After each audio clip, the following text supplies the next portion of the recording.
국민 라디오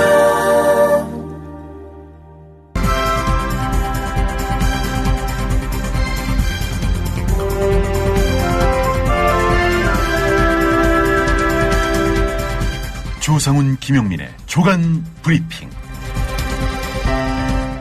청취자 여러분, 그리고 미디어 협동조합 조합원 여러분, 안녕하십니까. 조상훈입니다. 3월 9일 월요일 아침입니다. 네, 오늘자 아침 신문 일면 헤드라인부터 차례로 살펴보겠습니다. 한겨레 신문 먼저 살펴보겠습니다. 평창 동계올림픽 관련 기사를 일면 톱으로 실었는데요. 평창 4종목만 국내 분산해도 공사비 3,658억 원 아낀다. 이런 제목을 뽑았습니다. 네, 심층 리포트로 다뤘는데요. 설계업체 2곳을 대상으로 한겨레 신문이 시뮬레이션을 한번 해봤다고 합니다. 아이스하키나 피겨스케이팅 그리고 쇼트트랙, 스키 활강 경기장을 서울 목동이나 송파링크로 좀 옮기고요. 또 스키 같은 경우 전북 무주에 있는 스키장을 활용하면은 말씀드린 대로 공사비 약 3,658억 원을 아낄 수 있다는 그런 얘기입니다. 평창 동계올림픽이라는 명분도 훼손하지 않고 또 공사기간에도 무리가 없다는 진단이 나왔다고 하고요. 네, 국제올림픽위원회 IOC가 내세운 어젠다 2020 개혁안과도 부합된다 이런 얘기입니다. 박근혜 대통령이나 정부 또 강원도 마찬가지입니다. 평창올림픽 조직이 분산 개최는 안 된다 이런 입장인데 지금 분산 개최 논의를 시작하고 이런 결과에 따라서 공사를 한다고 해도 늦지는 않았다는 게 한겨레의 분석입니다. 오늘이 첫 번째 기사인 것 같고요. 또 시리즈로 몇 차례 더 리포트를 할 것 같은데 이 내용들을 좀 평창올림픽 조직이나 정부가 좀 눈여겨봤으면 합니다. 경향신문 가보겠습니다. 어린이집 보육 예산 또 바닥. 넉 달간 아무것도 안 한 정부, 이렇게 제목이 뽑혀 있고요. 시도교육청이 땜질 편성을 하고 있는데 이마저도 다음 달 4월이면 모두 소진이 된다고 합니다. 박근혜 정부가 내세운 대선 공약이 무색하다 이런 평가를 싣고 있습니다. 네, 기획재정부가 어린이집 보육료 지원을 위해서 이미 국회를 통과한 5,064억 원 이 예산마저도 집행을 미루고 있다고 하고요. 그 때문에 지방자치단체들은 발등에 불이 떨어진 상황이라고 합니다. 광주, 서울, 인천, 강원, 전북 모두 이달 보육료 예산이 한 푼도 남지 않았다고 하고요. 경남과 충남은 4월에, 경기도와 부산은 5월을 넘기기 어려운 상황이라고 합니다. 한마디로 어린이집 보육 예산에 대해서 정부가 좀 손 놓고 있다 이런 평가입니다. 조선일보 보겠습니다. 탈북민 3만 명, 그들의 꿈도 보듬자 이렇게 일면에 실려 있는데요. 통일이 미래다라는 시리즈 기획 같습니다. 의사나 교사 같은 전문직 탈북자가 533명인데 이 관련 분야에 취업한 사람은 10% 뿐이라고 하고요. 탈북자 지원은 통일 준비를 위한 투자인데 이런 사람들 경력 활용을 도와야 된다. 조선일보가 이렇게 얘기하고 있습니다. 통일부 자료를 분석한 것 같고요. 의료, 교육, 법률, 군사, 정보통신 등 이 전문 경력을 가진 탈북자 말씀드린 대로 533명. 이 중 관련 분야에 취업한 사람이 10%에 그치고 있는 이런 현실을 좀 개선하자 이런 취지인 것 같습니다. 중앙일보 보겠습니다. 아파트 전세 난민 연립 사서 옮긴다 이런 얘기입니다.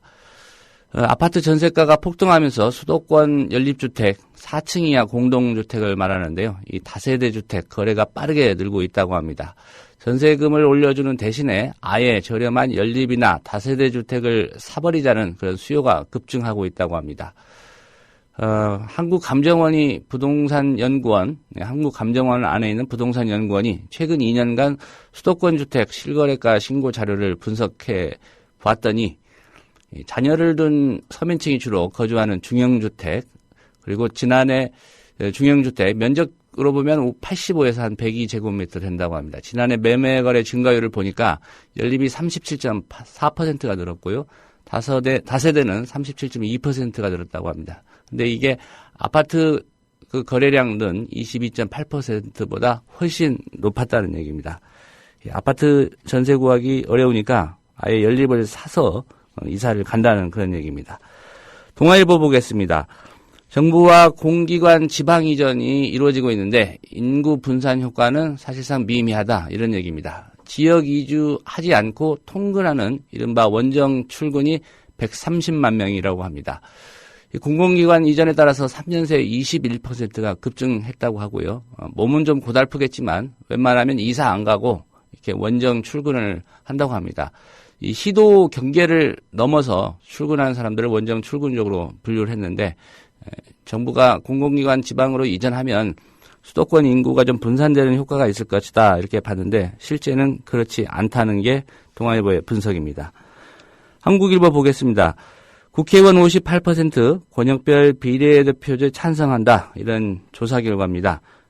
선거제도 개편안에 대해서 한국일보가 국회의원 전원을 대상으로 전수조사를 한 결과가 이렇게 나타났다고 합니다. 응답자가 223명이었는데요. 지금 재석 의원이 295명이죠. 예, 그 중에 58.3%인 130명이 중앙선관위가 내놓은 안이죠. 비례대표, 이 국회의원을 권역별로 선출하는 방식에 찬성했다고 합니다. 다만 세부적으로 들어가 보면 정당별로 그 여론조사에서 권역별 비례대표제를 찬성하는 의견이 좀 갈렸다고 합니다.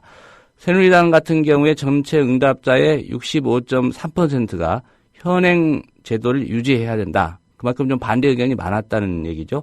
찬성 의견은 33.9%에 불과했고요. 반면에 새정치민주연합은 이 중앙선관위가 내세운 권역별 비례대표제를 하면 좀 유리하다고 판단한 것 같습니다. 새정치민주연합 소속 국회의원의 찬성 의견은 89.4%로 압도적으로 높았습니다. 서울신문 보겠습니다. 한국경제 디플레 초기다. 저성장 위기론. 예. 서울신문이 어제 전직경제관료 경제전문가 20명을 대상으로 긴급 설문조사를 진행한 결과 경제전문가의 65%가 장기 침체 국면에 우리 경제가 들어섰다 이렇게 진단을 했다고 합니다.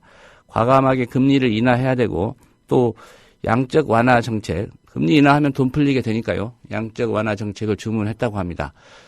정부와는 좀 시각차가 있는 한국은행 금통위죠. 12일에 금통위가 열리는데 과연 금리를 추가로 인하할지 주목된다는 내용도 함께 포함이 되어 있습니다. 세계일보 보겠습니다. 나랏돈 수혈 받고도 낭비병 못 고친 수협이라고 수협의 문제점을 좀 진단했습니다. 임직원들에게 수협에서는 통신기기를 공짜로 지급한다고 하네요. 명절 선물도 주고 또 해외 견학에도 예산을 좀 펑펑 쓴다라고 문제점 지적했습니다. 2017년에 공자금 상환을 하게 돼 있는데 그럼에도 불구하고 예산 집행 억제는 나몰라라 하고 있다고 수협과 관련된 기사를 오늘 세계일보가 일면에 실었습니다. 마지막으로 국민일보 보겠습니다. 남북 임금 충돌 개성공단 암은 이런 제목이고요. 북한이 개성공단에서 일하는 북한 근로자들 임금 올려달라 이렇게 얘기하고 있지 않습니까? 근데 정부가 인상 안 된다고 기업들한테 공문을 발송키로 했다고 합니다. 그렇게 되면은 결국은 개성공단 다시 폐쇄되는 사태가 재현되지 않겠나 이런 우려를 국민일보가 싣고 있습니다. 글쎄요, 협상으로 해결될 수 있는 문제인지는 좀 더 추이를 지켜봐야 될 것 같습니다. 네, 주요 신문의 일면 헤드라인 살펴봤고요. 일면 사진들은 어떻게 다뤄지고 있는지 김효진 PD와 함께 진단해 보겠습니다. 안녕하십니까? 네, 안녕하세요. 김효진입니다. 자, 오늘 주요 언론 일면 사진 기사 중에서 가장 눈에 띄는 거는 개인적으로는 이거였습니다. 한국일보 일면 사진입니다. 그날처럼 평화의 손 맞잡고라는 제목의 사진 기사고요. 현지 시간으로 지난 7일 버락 오바마 미국 대통령이 미국 엘러바마주 셀마에서 이 왼손에는요, 이곳에서 남편하고 투표권 쟁취 운동을 처음 시작한 아멜리아 보인튼 로빈슨의 손을, 이 할머님인데 거동이 불편해가지고 휠체어에 앉아있는 그런 모습입니다.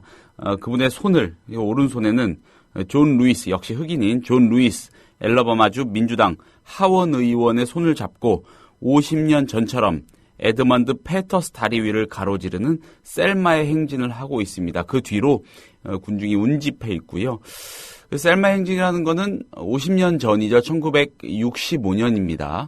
마틴 루터 킹이 흑인의 참정권 보장 등을 주장하면서 시작한 대대적인 평화적 도보 행진의 출발점 그런 도보 행진이었죠. 셀마 행진이라는 거는 엘러바마의 셀마가 바로 그 출발점이었습니다.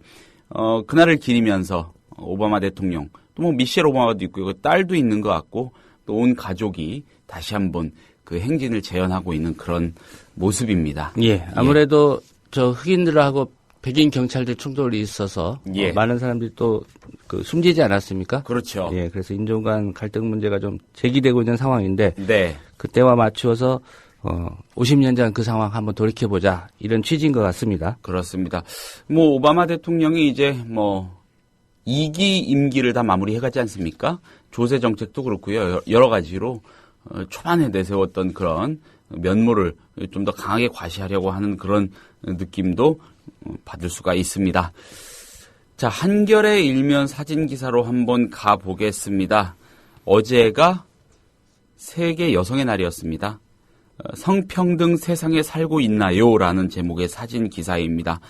세계 여성의 날인 어제 오후 서울 종로구 광화문 광장에서 시민들과 여성 인권단체 회원들이 성평등은 모두를 위한 진보다라는 주제로 열린 제31회 한국 여성대회에 참가해서 성평등을 주장하며 손을 흔들고 있는 그런 모습입니다. 어제가 세계 여성의 날이었다는 거 혹시 모르고 계셨던 분은 그런 날이었구나라고 인지를 하시는 것도 좋을 것 같습니다. 예. 빈곤과 차별 없는 세상, 성평등 실현으로라는 손팻말도 보이고요. 아이들도 많이 참여를 했네요. 그러니까 어머니들이 아이들 데리고 많이 나오셨습니다. 예, 사진 속에 남자는 한두 명만 보이고요. 네. 예, 뒤로는 이순신 장군 동상이 보입니다. 그렇습니다. 심사인당 동상이 보였으면 어땠을까라는 생각이 드는데요. 예. 미국에서는 셀마의 행진이, 대한민국 서울 광화문에서는 여성의 날 행사를 위해 거리에 나온 많은 여성들이 목소리를 냈습니다. 자, 중앙일보 일면 사진 한번 보겠습니다. 김종필 씨의 회고록 연재를 계속하고 있죠. 그러니까 사진 기사라기보다는 사진 위에다가 사실상 스트레이트 비슷한 기사를 한 꼭지를 넣는 식으로 계속 지금 편집을 하고 있습니다. 사진 기사의 제목격이라고 하겠죠? 이런 말이 담겨 있습니다. 헌병 700명 풀어 박정희 결단 내겠다. 헌병감 협박에 군복 벗은 JP, 석 달 뒤 5.16이라는 이런 부제도 붙어 있고요. 자, 1961년 5.16 군사혁명은 김종필 전 총리가 군에서 강제 예편돼 민간인 신분일 때 일으켰다. JP는 60년 4.19 이후 정군 운동에 앞장섰는데 이른바 16인 하극상 사건 주동 혐의로 군을 떠나라는 압력을 받았다. 나는 거부했다. 그랬더니 조흥만 헌병감이 끝까지 버티면 헌병대 700명을 모두 투입해 당신 처삼촌 즉 박정희 소장을 빨갱이로 몰아 결단 내겠다고 협박했다라고 회고했다는 그런 내용도 실려 있습니다. 예, 박정희 사진 속에는 박정희 당시 소장이겠죠? 예, 얼굴이 담겨 있네요. 예, 결국은 개인적인 이유 때문에 5.16 했다 그렇게 읽혀집니다. 예. 자, 국민일보 일면은 기획기사에 관련이 된 그런 사진인 것 같습니다. 자, 프랑스 파리에 있는 원전 시설의 사진이 일면에 실려 있습니다. 프랑스 쌍파뉴의 노장 슈르센에 있는 원전의 모습입니다. 이 센강 주변의 아름다운 마을에 자리 잡은 두 개의 원전에서 많은 수증기가 분출되고 있는 그런 모습이고요. 이 지역 주민들은 원전을 생활의 일부로 여기며 평온하게 생활하고 있다고 합니다.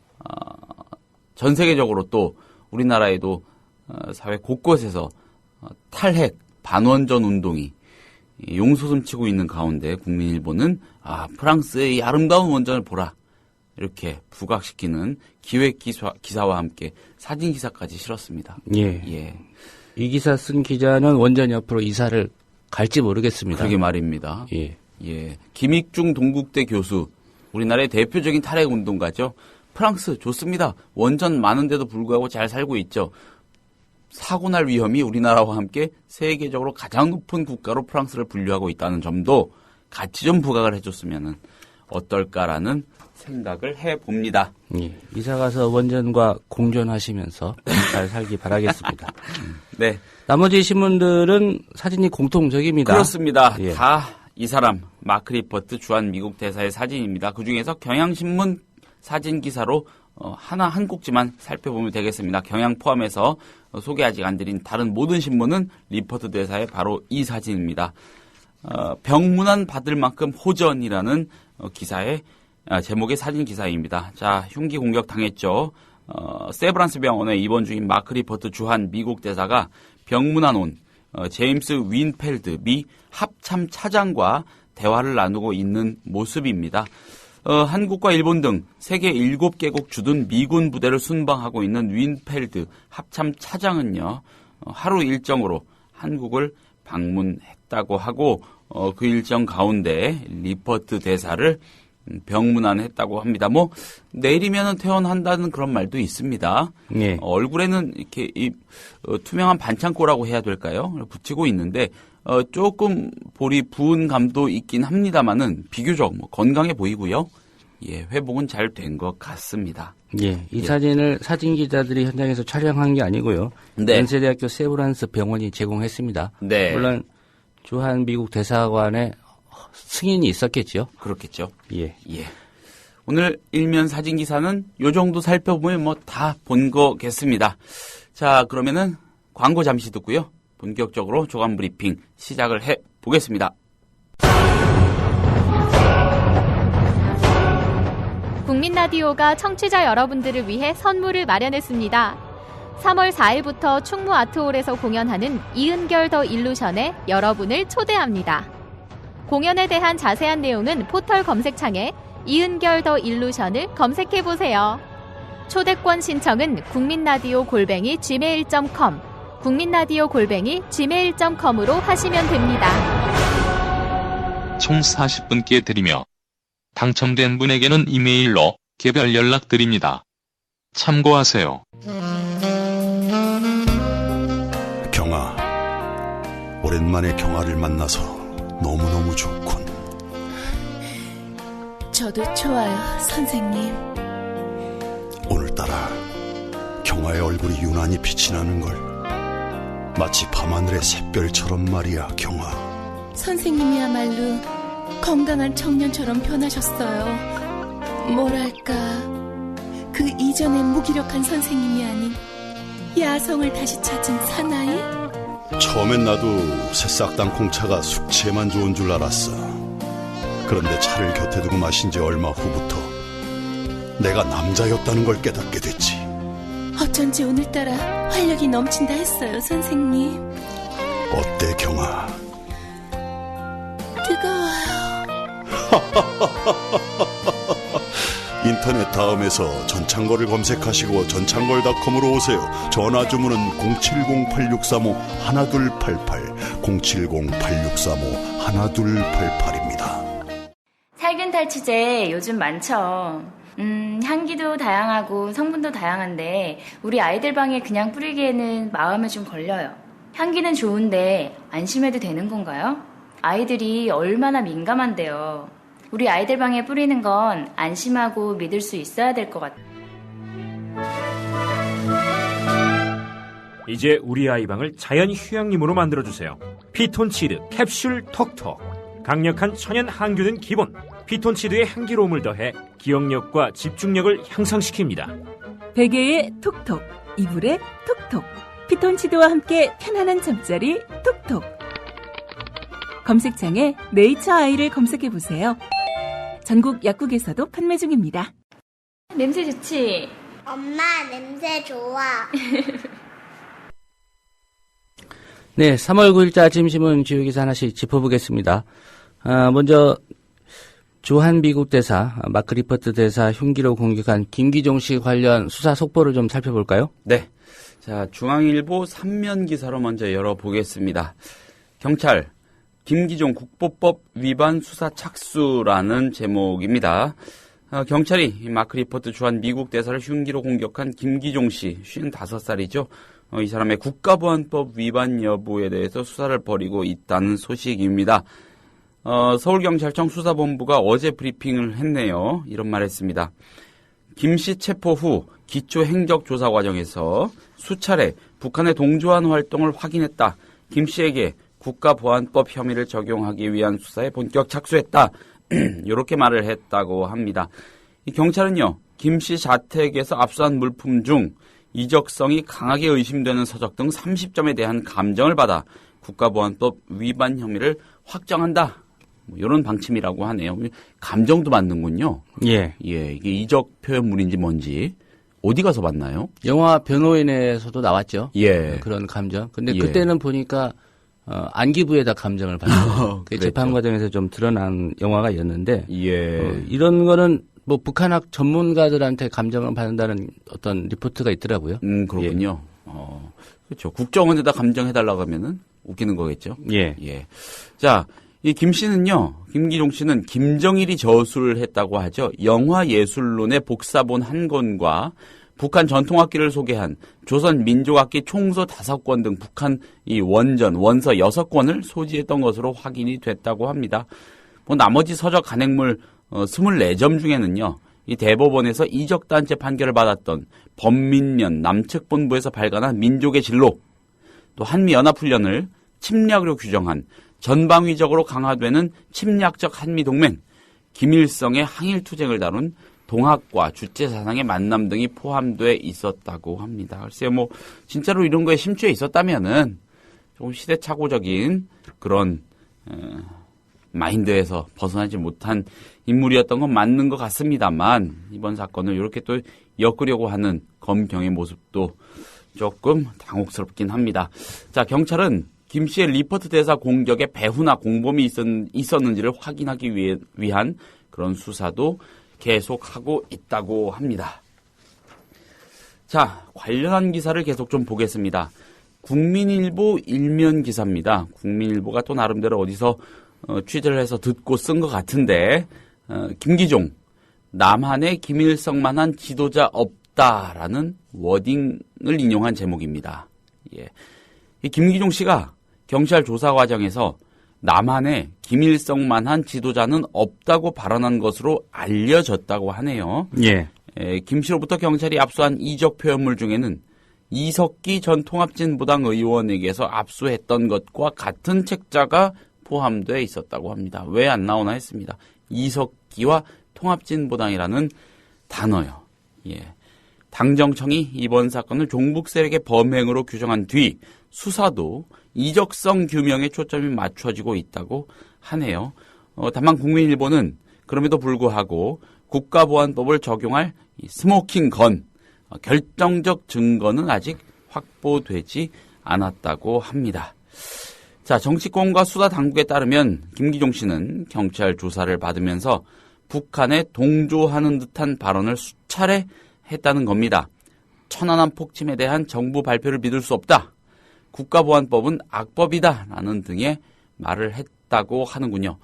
이 경찰이 수사 초기부터 국보법 적용을 검토한 배경에는 이런 발언도 작용을 한 것으로 알려져 있다고 덧붙이기도 합니다. 예. 정치권과 수사당국을 취재했다는데, 그럼 정치권에 경찰이 수사 사항을 수시로 보고하고 있다, 이렇게 봐야 되겠네요. 그런가 봅니다. 경찰 조사 내용을 정치권에서 알고 있다는 얘기는 뭐 그런 전제밖에 안 깔리잖아요. 예. 주로 여당이겠죠, 정치권이라고 그렇겠죠. 하면. 이 기사에 정말 많이 등장하지 않습니까, 국장님? 어디에 따르면, 엄밀하게 따지면 이렇게 쓰는 것도 좀 아니죠. 예. 취재원 보호라는 그런 명분이 있긴 합니다만. 예. 국민일보에 따르면 이렇게 보도되고 있습니다. 예. 자, 경향신문 이면 기사로 가보겠습니다. 경향이 이 기사하고 사진을 오늘 좀 일면에 실었으면 어땠을까라는 그런 생각이 듭니다요. 사진 기사를 먼저 좀 소개를 해보겠습니다. 자, 엊그제였죠. 지난 7일입니다. 어느 기독교 단체가요, 마크 리포트 주한 미국 대사의 빠른 쾌유를 기원하며 서울 세종문화회관 앞에서 연 기도회에서 한복을 입은 여성 신도들이겠죠? 엎드려서 뭐 절하거나 부채춤을 추고 있는 그런 모습입니다. 예. 사람이 꽤 많아요. 부채춤은 그렇다 치고요. 예. 이 개신교에서 절하는 거 좀 안 하지 않습니까? 그렇죠. 예. 예. 제사도 안 지내잖아요. 그래서 추도 예배로 대신하고. 근데 바닥에다 대고 절을 하고 있네요. 한복을 차려입고 부채춤을 한두 사람이 추는 게 아니고 뭐 일종의 군무 비슷하게 추고 있어요. 예, 경향신문이 이 사진과 함께 실은 기사의 맥락은 이렇습니다. 예. 총리도 병문안을 갔고 여야 대표도 줄줄이 병문안을 했는데 과연 이게 적정한 거냐는 거죠. 네. 리포트도 부담스러워할 과공, 지나친 공손 그렇습니다. 이 부분을 지적한 겁니다. 예. 개고기는 뭡니까? 개고기를 쾌유하라고 줬다는 얘기죠? 그렇습니다. 예. 어떤 사람이 자기가 연세 출신이라고 그러면서 세브란스 병원을 방문했나 봅니다. 뭐 개고기 등등을 좀 전해주고 싶다. 몸에 좋다고 하니까. 근데 제지를 당해가지고 결국 그냥 돌아갔다고 하고요. 이 흉기로 공격을 당해서 입원 중인 마크 리퍼트, 이 주한 미국 대사의 병실을 찾는 정치인들이 줄을 잇고 있죠. 일단 새누리당 김무성 대표를 포함한 여당 국회의원단이 방문했고 문재인 대표 포함한 새정치민주연합도 다수 의원들이 방문을 했습니다. 그런데 일부 시민과 단체의 열성적인 쾌유 기원 행보는 보는 이의 고개를 갸웃거리게 한다는 겁니다. 차분하게 쾌유를 바라는 것이 더 바람직하지 않냐 이런 지적이 나온다고 경향은 짚고 있고요. 자, 종교단체, 시민단체들은 지난 주말에 리퍼트 대사의 쾌유를 비는 집회를 곳곳에서 열었습니다. 대한예수교 장로회 합동 한성총회 소속 신도들 엊그제 서울 중구 파이낸스 빌딩 앞에서요. 리퍼트 대사 쾌유 및 기원, 국가 안위를 위한 경배 찬양 행사를 열었다고 하고요. 부채춤과 발레, 난타 공연도 펼쳤다고 합니다. 예.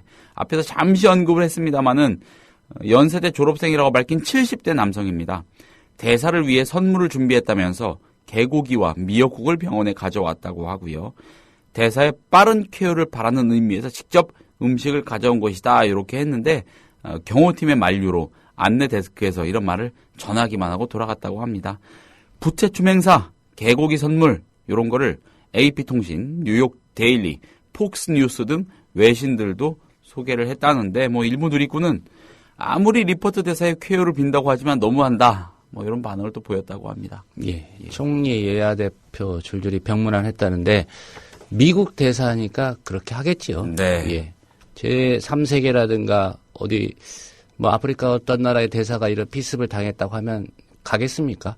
그렇죠. 저는 박근혜 대통령의 반응 중에 좀 이해가 안 되는 대목이 하나 있어서 뭡니까? 사소하지만 짚고 싶습니다. 예. 박근혜 대통령이 이제 오늘 새벽에 귀국길 오르지 않았습니까? 예. 돌아오고 있는 거죠. 예, 중동 순방. 그런데 이제 6일을 했던 얘기입니다. 네. 백주대낮에 미국 대사 테러 당했다는 거 충격적이고 있을 수 없는 일. 백주대낮. 사건 발생이 오전 7시 40분입니다. 예. 일단은 오전 7시 40분을 백주 대낮이라고 표현한 거는 맞지 않은 것 같고요. 백주가 대낮입니다. 뭐 이런 기준이라면 저녁 7시 40분을 한밤 심야라고 할 수도 있다는 얘기죠. 한밤 심야. 예. 그래서 언제 사건이 발생했는지도 좀 알고 예. 백주를 쓰든 대낮을 쓰든 좀 썼으면 좋겠다는 그런 생각이 좀 듭니다. 대통령의 말이잖아요. 대통령의 그렇죠. 말. 차라리 이거 아침 대바람부터 뭐 그러든가요. 예. 오전 7시 40분이 백주고 대낮이라는 건 처음 알았습니다. 네. 자, 경향신문 3면으로 좀 넘어가 보겠습니다. 여당 의원들 미 대사 피습 계기로 사드 배치해야 라는 목소리를 낸다는 그런 제목입니다. 자, 새누리당 중진 의원들이 어제 마크 리퍼트 주한 미국 대사 피습을 계기로 이 고고도 미사일 방어 체계인 사드, 그러니까는 미국이 자국을 향하는 미사일들을 공중에서 격파시킬 수 있는 그런 작전에 우리나라도 그 기지가 돼서 참여하는 그런 전략이죠. 사드의 한국 배치를 주장하고 나선 겁니다. 이때다 하고 목소리를 좀 높이는 것 같습니다. 사드 배치 중국이 반발하고 있는 거죠. 만약에 우리가 미국의 요구에 동참해서 사드 배치에 적극적으로 공조한다면 중국은 그거를 한국이 우리를 적국으로 돌려세웠구나라고 받아들일 수밖에 없는 굉장히 민감한 문제라는 거 뭐 모두 다 알고 계실 겁니다. 새누리당 원유철 정책위 의장은요. 미국은 1차적으로 주한 미군과 그 가족들 안전을 위해 사드를 도입하려 한다. 이렇게 말을 했다는데 글쎄요. 미국이 이런 목적 때문에 진짜로 하고 있을까요? 우리가 그렇게 해석까지 해가지고 쉴드를 쳐줄 필요가 있을지 모르겠습니다. 당연히 해야 한다. 이렇게 밝혔다고 하고요. 원유철 의장은 중국이 반대하는 것을 두고요. 그럼 중국도 북한에 핵을 폐기하라고 해야 맞다. 저쪽이 총을 들고 있는데 이쪽은 칼을 들고 맞서면 안 된다. 이런 논리를 폈다고 하네요. 국회 외교통일위원장이죠. 같은 당 나경원 의원은 한 라디오 프로그램에서 사드 배치로 인한 남북관계 긴장보다는 안보와 방어 태세 등을 봐야 한다. 중국을 설득하는 것도 필요하다. 배치 필요성이 상당히 있어 보인다. 이런 말을 했다고 합니다. 나경원 의원은 또 미국과 중국 사이에서 굉장히 애매한 스탠스를 취하고 있는데 마냥 끌려갈 문제가 아니다라고 했다는데 중요한 말입니다. 끌려가면 안 되죠. 예. 중국한테 우리가 끌려가고 있는 거라고 나경원 의원은 분석을 한 모양입니다. 예. 예. 이 경향신문 제목이 이제 미국 대사 피습 계기로라고 달려 있는데 예. 이런 거죠. 미대미 협상력이 이번 사건 때문에 좀 떨어지는 거 아니냐. 그렇죠. 우리가 저 자세로 나갈 수밖에 없는 상황 아니냐. 이런 배경 때문에 예. 아마 이번 사건 계기로 여당 의원들이 이런 목소리를 내고 있는 것 아닌가라고 경향신문은 보고 있는 것 같습니다. 네. 일제히 목소리 좀 내는 걸로 봐서는 리퍼드 대사 사건을 단초로 삼은 게 맞는 것 같습니다. 짐작이지만은 충분히 해볼 만한 짐작인 것 같습니다. 자, 경향신문 기사 좀 더 보겠습니다. 일면으로 가보죠. 아까 조상국장께서 일면 기사들 간추려 주시면서 간략하게 언급은 해 주셨습니다. 수도권 아파트 100채 중 한 채, 전세값이 집값 90% 넘었다라는 제목입니다. 전세 대란의 영향으로 수도권 아파트 중 1%가 전세가율 90%를 넘은 것으로 나타났다는 기사입니다. 전세가율이라는 것은 집값 대비 전세 가격의 비율이죠. 그러니까는 매매가가 100만 원인데 전세값이 90만 원을 넘는 집이 이렇게 많아졌다는 겁니다. 또 수도권 아파트 10가구 중 6가구는 매매와 전세가의 차이가 1억 원도 나지 않아서 집값이 하락하면 깡통 전세가 될 우려가 높아지고 있다는 겁니다. 예. 깡통 전세라는 거 세입자가 전세금을 반환받지 못하는 주택을 가리키죠. 한국감정원 자료를 보고 이런 기사를 쓴 겁니다. 이 자료를 봤더니 올 1월 수도권 아파트 실거래가 기준 전세가율이 69.8%로 2년 전 같은 달보다 7.6%포인트 상승했고요. 경기도가 굉장히 높습니다. 70.8%입니다. 예. 서울도 고만고만합니다. 69.5%, 인천 65.7%, 이런 순입니다. 수도권이 지금 전체적으로 굉장히 높이 올라가 있는 그런 상황입니다. 전세가율을 2년 전 대비 상승폭으로 보면은요.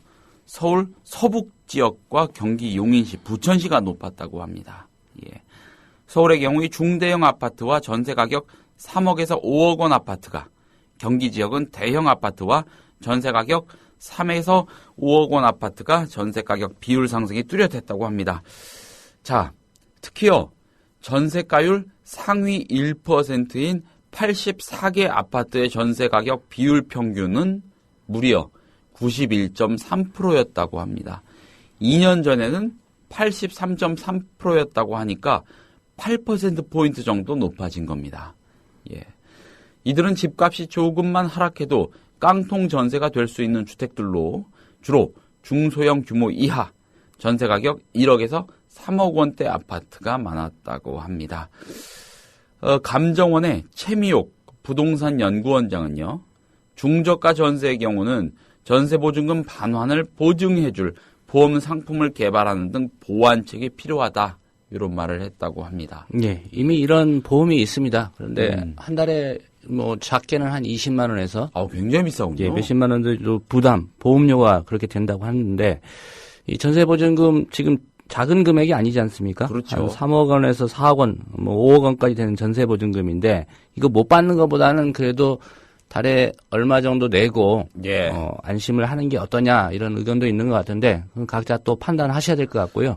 전세에 들어가실 때 이 매매가가 얼마이고 이 집에 또 어떤 근저당권이 네. 설정되어 있는지 이런 거 좀 잘 따져보셔야 될 것 같습니다. 그 전세를 계약을 할 때 한번 공인중개사를 통해서 관련 등기부 띄워보지 않습니까? 예. 근데 마지막 잔금 치를 때 한 번 더 떼봐야죠. 그게 만약에 깨끗하다면은 뭐 크게 문제가 될 일은 없는 거죠.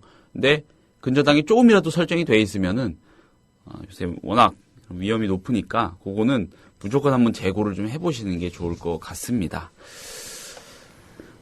자, 한국일보 사면 정치기사입니다. 요런 제목입니다. 특보 겸직의원 논란. 국회의장 손에 달렸다. 어떤 얘기인지 짐작들을 하실 겁니다. 청와대 정무특보로 기용된 새누리당 현역 의원들이 이 사람들에 대한 겸직금지 논란이 이번 주에 분수령을 맞을 전망이라고 합니다.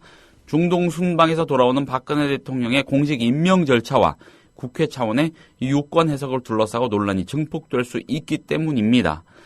자, 청와대 등에 따르면 박근혜 대통령 오늘 순방에서 돌아오는 대로 주호영, 김재원, 윤상현 새누리당 의원들 청와대로 불러가지고 정무특보에 공식 임명할 것으로 알려졌습니다. 이들에 대한 지명 발표 이후 삼권 분립 및 국회법상 겸직금지 위반 논란이 일고 있지만 청와대 주변에서는 특보는 무보수 명예직인 만큼 큰 문제될 게 없다 이런 분위기가 우세하다고 하네요. 일각에서는 청와대가 이미 검토를 끝낸 사안이라서 국회 차원의 유권 해석도 의미 없다 이런 지적까지도 나옵니다. 글쎄요. 바로 이 지점에서 논란이 증폭되지 않을까 싶습니다. 현역 의원의 겸직금지 조항인 국회법 29조를 둘러싼 논란이 제기된 가운데 야권은 물론 여권에서도 문제를 삼고 있어서 국회 차원의 유권 해석은 불가피하다 이런 관측이 많습니다. 자, 현역 의원은 국무총리나 국무위원 이외의 직에 대해서는 겸할 수 없다. 이런 게 국회법 29조죠. 이 조항하고 같은 조항에서 겸직금지를 예외로 인정한 공익 목적의 명예직의 충돌 문제가 유권 해석의 대상이라고 합니다. 자, 이 국회 차원의 유권 해석은요, 국회법 절차에 따라서 국회의장이 최종 결정을 하게 된다고 하는데, 정치권에서 겸직금지 논란이 제기되는 만큼 해당 의원들은 박 대통령에게 임명장을 받은 뒤에 이를 국회의장에게 신고할 수밖에 없을 것으로 일단은 보입니다. 신고를 받은 의장은 국회 윤리심사 자문위의 의견을 들어서 겸직 허용 여부를 최종 결정하게 되는 겁니다. 정의와 국회의장은 일단 국회법 절차와 윤리자문위 의견을 존중하겠다는 원론적 입장인데 일각에서는 국회의장이 이런 원론적 입장을 갖고 있는 것 자체가 대통령의 인사에 제동을 거는 모양새다. 이런 지적도 나온다고 합니다. 그래서 정의와 국회의장이 지금까지 보여준 모습은 물론 결과적으로 특정 정파의 이해를 대변하는 경우도 있었습니다만 어쨌든 원칙은 국회주의였습니다. 그래서 주목이 됩니다. 어떤 해석을 할 것으로 예상합니까? 정의와 그러니까 지금까지 보여준 행보를 근거로 해서 보자면은 좀 문제가 있다는 입장을 간접적으로 표명을 하지 않을까 싶은데 조국 장께서는 어떻게 보십니까? 저는 국회의장의 어떤 판단이잖아요. 현역 국회의원을 왜 대통령 정무특보로 기용을 합니까? 의원 내각제를 하든지요. 의원 내각제 국가도 아닌데 말이죠. 다수의 지금 현역 의원이 내각에 들어가 있는 것도 지금 문제되고 있고요. 그렇죠. 이미 그것으로서 내각제 요소가 굉장히 큰 건데. 오늘부터 장관 후보자들 인사청문회 한다는 거 아닙니까? 근데 유기진 의원인가요? 유기준 의원. 내년 총선에 또 출마한다는 거 아닙니까? 유일호 의원도 그러겠죠. 아직 거기는 명확하게 입장을 밝히지 않았는데. 아마도. 그럼 인사청문회 통과하고 장관 임명되면 내년 1월에는 장관직 사퇴해야 되니까요. 그렇죠. 10개월짜리 장관을 왜 시키냐는 거죠. 사실상 한 반년 하는 거죠. 예. 여러모로 그렇습니다.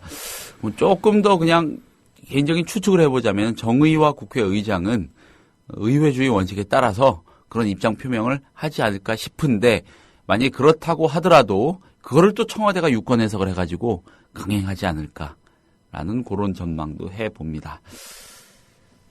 한국일보 12면으로 가보겠습니다. 사회면입니다. 빈곤아동 3명 중 2명 정부 지원 못 받고 있다. 이런 기사입니다. 이 케이스 사례로 시작을 하는 기사입니다. 7살 난 아들과 단둘이 살고 있는 38살 A씨는요. 사회복지시설에서 운영하는 서울 소재 한 카페에서 일을 한다고 합니다. 월급은 100만 원 남짓이라고 하네요. A씨는 기본적인 생활비, 대출금, 아들 유치원비를 내고 나면 사실상 마이너스라서 생활이 어렵다 이렇게 털어놨습니다. 그렇죠. 100만 원 정도 벌어가지고 생활을 어떻게 합니까? A씨는 매달 30만 원씩의 주택 대출금을 갚느라 더 허덕이지만 그 집 때문에 기초생활보장 수급자에서 탈락해서 정부의 지원을 받지 못하고 있는 겁니다. 예. 빈곤아동의 3명 중 2명은 기초생활 수급자나 차상위 계층에 속하지 않아서 65만 명의 빈곤아동이 정부 지원을 제대로 받지 못하는 사각지대에 놓인 것으로 나타났다고 합니다. 어제 이 한국보건사회연구원이 2013년 아동종합실태 조사 결과를 바탕으로 작성한 아동 빈곤 현황과 정책 방향 보고서에 따르면요, 0세에서 18세 아동이 있는 4,007개 가구 중에 소득이 중위소득의 절반에도 미치지 못하는 상대 빈곤 가구가 무려 10.62%나 되는 것으로 나타났다고 합니다. 이를 아동수로 환산하면 빈곤 아동 102만 8천 명 정도 됩니다. 예.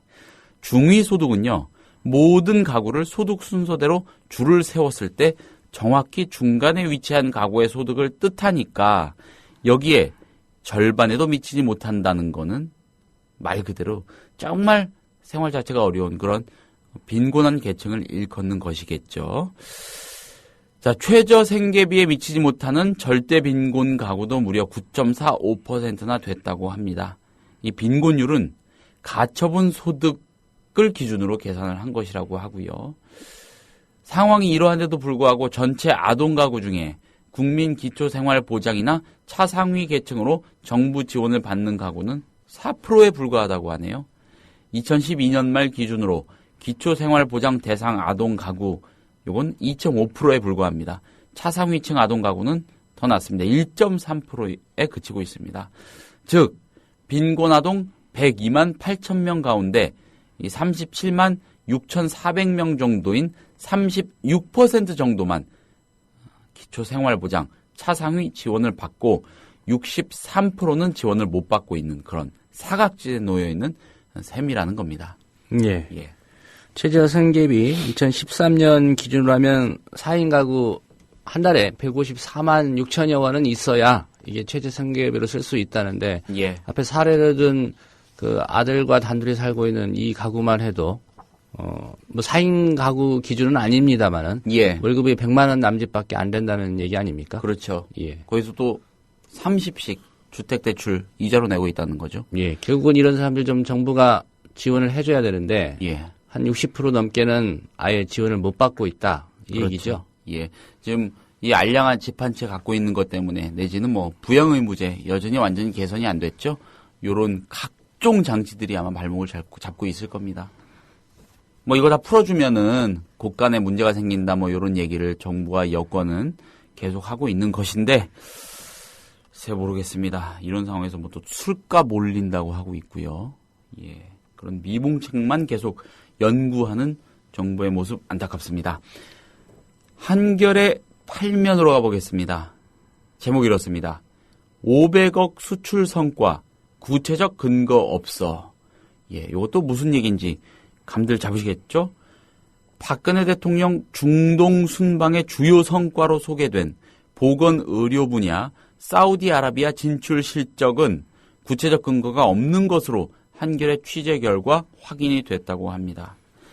정부는 박근혜 대통령 중동 방문에 맞춰서 국내 제약사가 사우디 쪽과 500억 원 규모의 의약품 수출 계약 및 1,500억 원 규모의 제약공장 진출 양해각서 체결 등 모두 2천억 원 규모의 성과를 올렸다고 발표했지만, 의약품 수출 예상액 500억 원은 정부가 구체적 근거도 없이 막연히 꾸며낸 수치인 것으로 드러났다는 겁니다. 1,500억 원 규모라는 사우디 제약공장 건설 사업과 관련해서도 정작 두 나라 기업은 구체적 비용 및 지불 방식이 앞으로 달라질 수 있다고 양해각서에 못 박은 사실이 확인이 된 겁니다. 정부 발표가 뻥튀기 된 거 아니냐, 이런 지적이 당연히 나올 수밖에 없겠죠. 그리고 기왕에도 MOU라는 거는 아무것도 아닙니다. 예, 법적 구속력 없는 거죠. 예. 아니 계약은 두 나라 기업이 하는데 예. 이걸 왜 정부가 발표합니까? 예, 발표를 하려면 해당 기업이 우리 사우디의 제약 공장 짓기로 했다라고 보도자료 내는 게 맞지요. 예. 이게 뭐 대통령 실적입니까 이게? 그렇죠. 대통령이 가서 저 중간에 그런 로비스트 역할에서 계약하게 성사되게 만들어졌다는 얘기도 아닐 테고요. 네.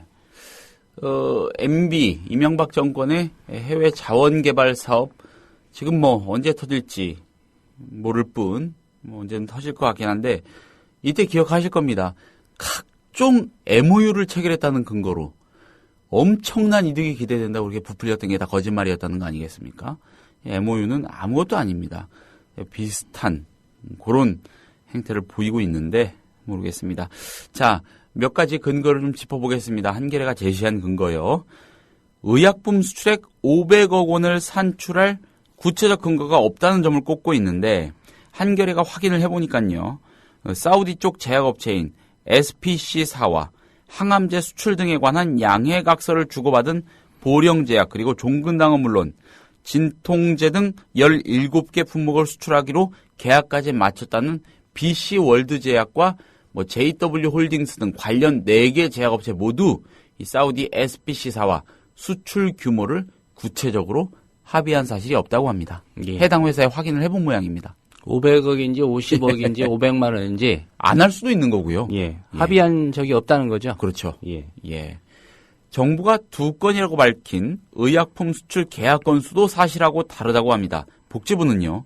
한 사우디 제약업체 간 성사된 계약은 모두 2건이라면서 특히 JW홀딩스는 향후 5년간 수액제와 항생제 등 4개 품목을 사우디 SPC사에 수출하는 계약을 체결했다고 밝혔습니다. 하지만 JW홀딩스 관계자는 그러니까 정부는 이렇게 밝힌 건데 막상 우리 측 해당 업체 관계자는 수액제 등을 납품하기로 한 것은 맞지만 아직 계약은 안 맺었다. 예. 정부 발표로 주가가 올랐다가 해당 업체에서 사실 계약은 아직 안 맺었다고 발표해서 주가 내려가면 누가 책임집니까? 그러게 말입니다. 이 사실상의 로비스트 역할을 한 대통령이 책임져야 되는 겁니까? 모르겠습니다. 만약에 어떤 사람이 주식시장에서 이런 역할을 함부로 했다가 걸리면은 자본시장법 등등에 의해서 처벌받지 않습니까? 예.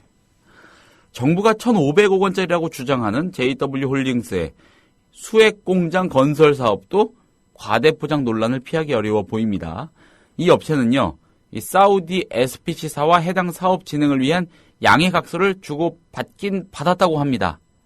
이와 관련해서 이번에 중동을 함께 방문한 한 제약업체 관계자는요, 제약산업은 다른 분야와 달리 현지 규정과 법률이 워낙 까다로워서 정식 계약이 아니라면 얼마든지 금액 등의 합의 내용이 달라질 수 있다고 말을 합니다. 더구나 사우디 이슬람 국가인데 인샤알라 알라의 뜻대로 하루 뒤가 불투명한 나라입니다. 이런 데하고 정식 계약서도 아니고 MOU 체결한 거 가지고 이렇게 부풀려서 브리핑을 하고요. 이랬다더라 하고 그대로 받아서는 모든 언론 한겨레가 그나마 문제점을 인식하고 해당 기업들을 구체적으로 취재해가지고 실상을 드러내고 있습니다. 예. 대통령 오늘 들어오면 이제 며칠 있다가 여야 대표 불러서 또 순방 성과 설명하겠지요. 그렇죠. 예, 이 내용도 포함이 되어 있을지 모르겠습니다. 포함하지 않을까요, 당연히? 예. 지난달이던가요? 사우디 중동 갔다 오고 이런저런 급한 거 좀 지나고 난 다음에 문재인 대표, 김무성 대표 다 같이 만나자고 이렇게 화답을 했다는 소식이 전해졌었는데 만나가지고 이 얘기 할 것 같은데 또 야당의 또 문재인 대표가 어떤 반응을 내볼지도 궁금합니다. 문재인 대표 얘기 나왔으니까 문재인 대표 얘기 조금만 더 해보겠습니다. 동아일보 기사로 보죠. 8면 기사입니다. 새정치민주연합 문재인 대표 취임 한 달 성적표는 지지 상승 순항, 개파 청사는 잡음. 이런 제목입니다. 중도 경제 강화 행보로 당의 외연을 넓히는 데 성공. 8일, 어제였죠. 8일로 당대표 취임 한 달을 맞은 새정치민주연합 문재인 대표 체제에서 문재인 대표 체제에 대한 당 안팎의 평가라면서 앞서 말씀드린 이런 문구를 실었습니다. 중도 경제 강화 행보로 당의 외연을 넓히는 데 성공이라는 것이죠. 동아일보의 분석입니다. 문재인 대표는 새 수장이 된 직후 이승만, 박정희 전 대통령 묘역을 참배해 중도 노선을 강화할 뜻을 보였다는 것이죠. 마크리포트 주한 미국 대사 피습과 관련해선 한미동맹에 어떠한 균열도 발생해선 안 된다 이렇게 강조를 했고요. 문재인 대표는 유능한 경제정당을 내세우며 민생 경제 행보도 적극적이었다고 동아일보는 평가를 합니다. 이 셀러리맨과의 미팅, 중소기업 및 경제단체 방문 등 바쁘게 움직였다는 것인데 한 달 동안 새정치연합의 당 지지율과 문재인 대표의 차기 대권주자 지지율이 동반 상승하면서 문재인호는 일단 순항하는 모양새다. 이런 겁니다. 그러나 문재인 대표가 약속했던 계파 청산은 아직 미흡하다는 목소리가 나온다고 동아일보는 꼬집고 있습니다. 당직 인선 과정에서의 적잖은 잡음이 결정적이었다는 건데 잡음이 좀 나오긴 했습니다마는 글쎄요. 문재인 대표 체제 이전에 새정치민주연합 내부에서 하루가 멀다 하고 불거졌던 그 극심한 진통이나 난맥상보다는 조금 객관적으로 조금 덜했던 거 아닌가라는 개인적인 생각인데 동아일보는 좀 다르게 보는 것 같습니다. 한 당직자가 동아일보 기자한테 이런 말을 했다고 하는군요. 친노 강경 색채가 선명한 인사들을 중용한 건 아니지만 그렇다고 비노 색채가 뚜렷한 인사를 기용한 것도 아니었다 이렇게 지적을 했다는데 이 당직자는 비노 색채가 뚜렷한 사람인 모양입니다. 예. 문재인호의 장기 순항 여부는 4월 보궐선거 성적표에 따라 결정될 것으로 보인다는 게 동아의 전망입니다. 천정배 상임고문이 탈당 후 무소속 출마를 선언한 광주 서을에서 새정치연합 후보가 진다면 문 대표의 리더십에 적잖은 타격이 될 수밖에 없다. 이런 지적이고요. 다른 부분은 잘 모르겠지만은 지금 이 4월 보궐선거와 관련한 요 지적은 일견 공감을 하는 측면이 있습니다. 그만큼 천정배 전 장관이 탈당한 거는 문재인 대표에게 아플 수밖에 없는 그런 사실인 건 맞는 것 같습니다. 예. 세 곳 지역선거 치르지 않습니까? 예. 4.29 보궐선거요. 세 곳 중에 한 곳이나 여기 가지고 타격을 받을 것 같지는 않고요. 네. 결국은 내년 총선 앞두고 공천을 어떻게 하느냐, 공천 과정에서 또 개파 간 대립이 불거지느냐, 그리고 결과적으로 총선 결과가 어떠냐에 따라서 판단을 받겠지요. 그럼 조상국장께서는 이번 4월 보궐선거보다는 저는 3전 전패해도 타격 안 받을 거라고 봅니다. 보궐선거 3석 그 결과 가지고 뭐라고 판단하기 좀 그렇잖아요. 임기도 얼마 안 남은 자리이기도 하고. 열 몇 석이면 모를까요. 예. 2월 8일에 당대표 돼가지고 4월 29일이면 석 달 좀 안 되는 기간에 네. 보궐선거 치르는 것인데 그중에서 3개 다 졌다. 또 3개 중에 광주, 서울 한 곳 졌다라고 해가지고 대표가 책임져야 된다. 이렇게 얘기하면 좀 너무 이른 감이 있죠. 예. 어쨌든 내년 총선 공천과 총선 본선, 본게임 이게 관건이다. 이렇게 보시는 시각이었고요. 자, 마지막으로 한 꼭지만 더 보겠습니다. 국민일보 기사 가보겠습니다. 국민일보에 괜찮은 시각의 기사가 실려 있어가지고 골라봤는데 사회면 10면에 실렸습니다. 이런 제목입니다. 최경환 경제활성화 수단 오바마 불평등 해소 취지. 최경환 오바마 최저임금 시각차라는 부제목의 기사인데 기사는 좋은데요. 예. 문제는 오바마가 우리나라 대통령이 아니고 네. 최경환 경제부총리가 미국 경제부총리가 아니라는 거죠. 예. 그렇습니다. 자, 최경환 경제부총리처럼 버락 오바마 미국 대통령도 최저임금을 올려야 한다고 여러 번 강조했습니다. 두 사람의 발언은 언뜻 비슷해 보이지만 배경은 전혀 다르다. 이런 겁니다. 최경환 부총리 지난 4일 국가경영전략연구원 수요정책포럼 강연에서 현 정부 들어 해마다 최저임금을 약 7%씩 올렸다면서 올해도 최저임금을 빠른 속도로 올릴 수밖에 없는 상황이다. 이렇게 말을 했고요. 또 적정 수준의 임금 인상이 일어나지 않고는 내수가 살아날 수 없다. 미국의 오바마 대통령도 비슷한 주장을 하고 있고 일본의 아베 총리는 아예 노골적으로 기업들의 임금 인상을 요구하고 있다. 이렇게 말을 했습니다. 최경환 부총리의 이런 말은 소득 재분배 차원이라기보다는 침체된 거시경제 상황을 극복하기 위한 수단으로 임금 인상을 거론한 것이다. 이런 분석이고요. 반면에 오바마 대통령의 최저임금 인상론은 최근에 살아난 미국 경제의 열매를 누가 가져가야 하는지에 관한 고민에서 출발했다는 거죠. 예. 오바마 대통령 지난 1월 20일 미 의회에서 가진 국정연설을 통해서요. 소수만 유별나게 성공하는 경제를 받아들일 것이냐, 모든 노력하는 이들의 소득 증대와 기회 확대를 창출하는 경제에 충실할 것이냐, 이렇게 물었다는 소식을 전하고 있습니다. 이어 중산층을 위한 정책으로 보편적 보육 서비스 제공 등과 함께 최저임금 인상안을 제안하기도 했죠. 어떻게 보면 비슷한 목소리지만 한미의 대통령과 경제수장의 목소리가 그 고민의 출발점은 이렇게 확연히 다르다라는 점을 짚고 있습니다. 예. 한마디로 이제 최경환 경제부총리가 기업들이 근로자들, 노동자들 임금 올려줘야 된다는 얘기는 네. 예, 저물가를 좀 극복하고 내수를 진작해서 네. 결국은 기업가들, 당신들에게 이익이 된다. 네. 이 부분에 좀 초점이 맞춰져 있는 것 같고요. 말씀하신 대로 이제 오바마 대통령은 미국 경제가 그래도 성과에서 성장해서 어느 정도 네. 성과를 냈으니까 네.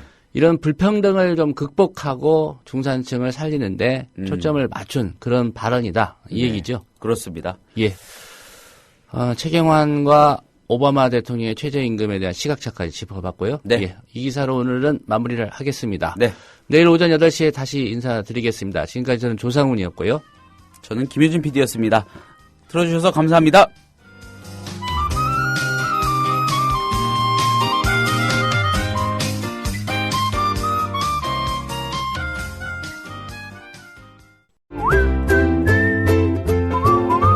국민라디오 팟캐스트 응원하는 가장 쉬운 방법 아시나요?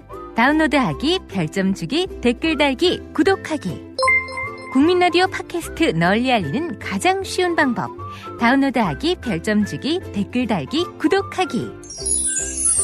기억하세요. 다운로드하기, 별점 주기, 댓글 달기, 구독하기.